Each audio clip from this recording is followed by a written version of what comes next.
মানে পুলিশ ডেকে নিরাপত্তা দেওয়ার থেকে নাটক বন্ধ করে দেওয়া ভালো। তারপরে দেখেন না আবার তো পুরো তো এরপরে আপনি 5 বছর পরে ওরা দেখবে যে বাংলাদেশের একটা সাংস্কৃতিক পুনর্জাগরণ হয়েছে, যেখানে সবাই খুব ভালো ভালো ইয়ে করছেন, খুব ব্রিলিয়ান্ট নাটক হচ্ছে, ব্রিলিয়ান্ট সিনেমা হচ্ছে।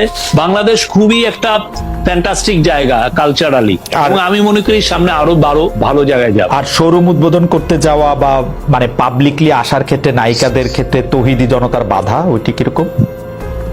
দু একটা আইসোলেটেড ইনসিডেন্টকে দিয়ে কি আপনি পুরো একটা সমগ্রটা বিচার করছেন? কারণ আইসোলেটেড ইনসিডেন্টই তো আসলে সমগ্রটাকে বিচার, তাই তো করতে হবে। আর কেমনে করবো? পুরো ইনসিডেন্ট হয়ে যাওয়ার পরে করবো? মানে 500টা ঘটনা হওয়ার পরে বলবো 500টা ঘটনা ঘটছে, একটা ঘটনা দিয়ে বলতে পারবো না 500টা ঘটনা আশঙ্কার কথা? না, একটা ঘটনা দিয়ে আপনি এটা মাঝে মধ্যে এগুলো স্ট্যাটিস্টিক্যাল বিলিভ বলে, আপনি স্ট্যাটিস্টিক্যাল বিলিভ দিয়ে আপনি পুরো ইয়েকে ইয়ে করে। আমি তো দেখছি যে সবাই মানে ব্রিলিয়ান্টলি হচ্ছে, 5টা শোরুম উদ্বোধন করতে গেছে, 2টায় বাধা দেওয়া হয়েছে, তার মানে 40% বাধা পড়ছে। ব্যাপারটা কিরকম? না না, এটা কোনো ইয়েই না। আপনি দেখেন না, আমরা তো বলছি যে আর আমাদের কারো প্রতি কোন ইসলামিস্ট কোন গ্রুপের কে আমরা প্যান্ডারিং করি না।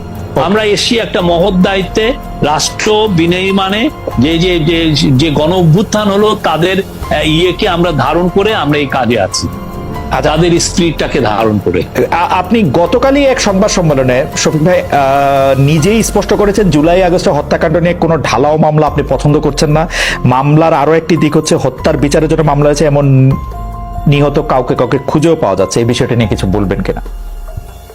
আপনি কালকে স্পষ্ট করেছেন। না, আমরা আমাদের পুলিশের কাছে এটা বলা হয়েছে যে যদি কারোকে হয়রানিমূলক মামলা করা হয়, আপনারা প্রত্যেকটা মামলা তাড়াতাড়ি আপনারা এগুলো ইনভেস্টিগেট করেন। আপনারা দেখেন যে কার এগেন্সে যাদের নাম এসছে তাদের এগেন্সে এভিডেন্স গুলো আছে কিনা।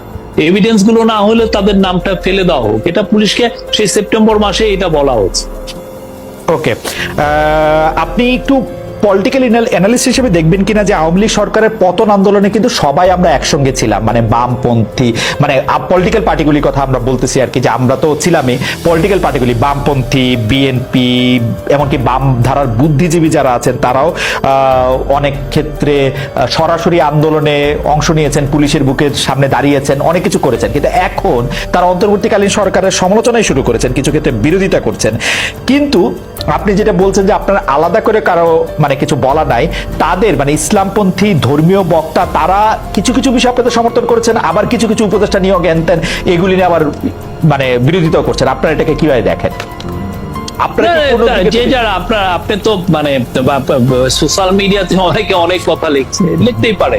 হ্যাঁ, আমরা সবাইকে মানে কনস্ট্রাকটিভ ক্রিটিসিজম আমরা ওয়েলকাম করি।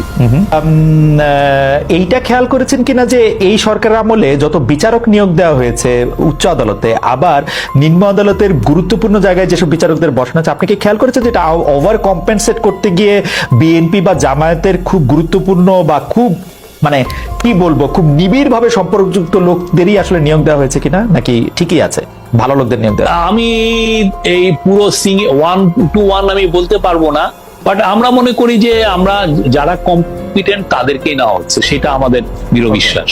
মানে এখন আপনি যদি 1-to-1 বলেন যে ইনি সেটা নিয়ে আমি বলতে পারবো না, বাট আমরা মনে করি যারা এই লিগ্যাল প্রফেশনটা খুব ভালো বুঝেন, বাংলাদেশের জুডিশিয়ারির উপরে যাদের যথেষ্ট জ্ঞান আছে, যথেষ্ট, আপনি নিজে তো লয়ার স্টুডেন্ট না, আমি জার্নালিজম স্টুডেন্ট, কিন্তু আসলে হয়তো কেউ মানে আপনার সাথে পরের আলোচনা আমি নিশ্চয় হয়তো কিছু বিষয় আপনার দৃষ্টিও আকর্ষণ করতে পারি। যাই হোক, পাকিস্তানের সঙ্গে বাংলাদেশের নতুন সম্পর্ক গড়ে উঠেছে, করাচি থেকে প্রথমবারের মতো জাহাজ এলো, আওয়ামী লীগের সঙ্গে যার যার বৈরিতা ছিল তার সঙ্গে বন্ধুত্ব করা হবে।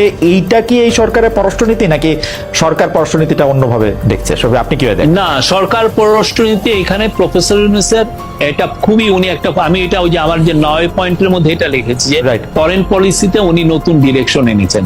এটা কি উনি চাচ্ছেন যে সার্ক যেটা মরিবান্ড হয়েছে, মানে একটা মৃতপ্রায় হয়ে রয়েছে, সেটাকে উনি রিভাইভ করতে চাচ্ছেন। সার্কের মধ্যে সমস্ত দেশের সাথে যাতে আমরা খুব দৃঢ় একটা খুব সুন্দর সম্পর্ক তৈরি করতে পারি, এই জন্য এই বছর ওনার ইচ্ছা ছিল যে উনি যখন ইউনাইটেড নেশনের জেনারেল অ্যাসেম্বলিতে গেলেন, তখন ওনার ইচ্ছা ছিল যে যতগুলো সার্কেল লিডার আসবে তাদের সাথে যত একবার 5 মিনিটের জন্য হলেও যেন ফটোশুট করা, তাতে হয় কি এক ধরনের মেসেজ যায় প্রত্যেকটা দেশে যে না আমরা একসাথে আছি, এবং এতে হয় কি যেই বৈরিতা তৈরি হয়, আমি আপনার সাথে যদি কথা না বলি তাহলে আপনার সাথে দূরত্বটা বেশি তৈরি হয়, আমি আপনার সাথে কথা বললি তাই একসাথে থাকি তাহলে হয় কি অনেক ধরনের সমস্যা খুব দ্রুত সমাধান হয়। তো আমরা মনে করি যে ওনার ইচ্ছা হচ্ছে যে সার্কটাকে রিভাইভ করা।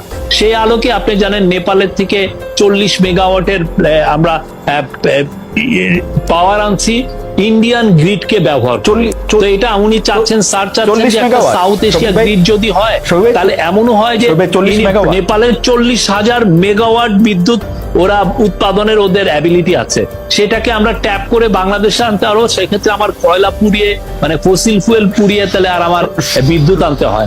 ঠিক তেমনি পাকিস্তানের সাথে আমার সম্পর্ক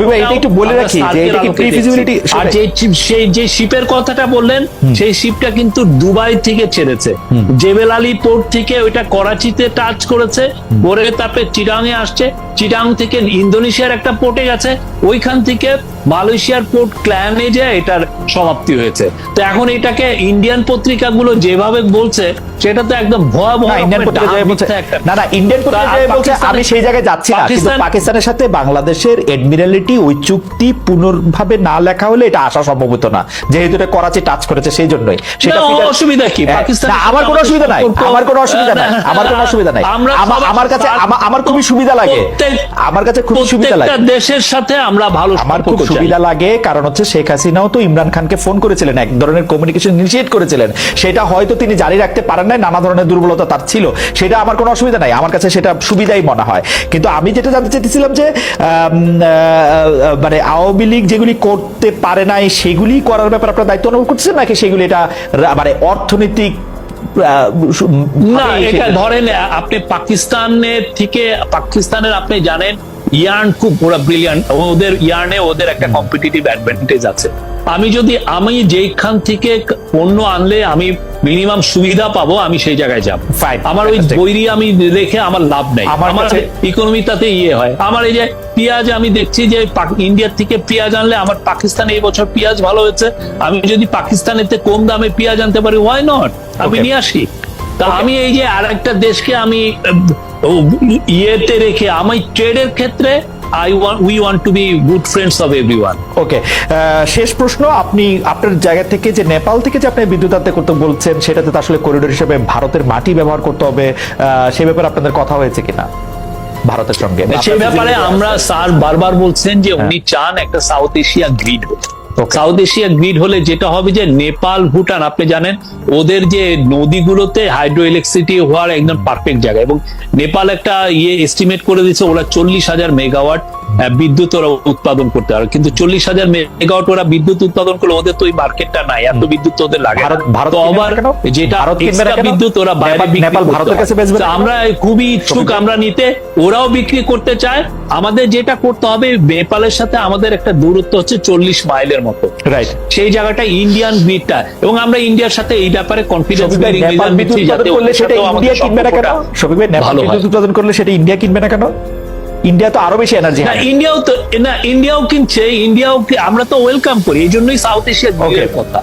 যে ইচ্ছা কিনুক, অসুবিধা নাই, আমিও কিনি তুমিও কিনো, সবাই একটা গ্রিড ব্যবহার করে। এটা ইউরোপে আছে না, ইউরোপিয়ান ইউনিয়ন ভুক্ত দেশে আছে না। আমরা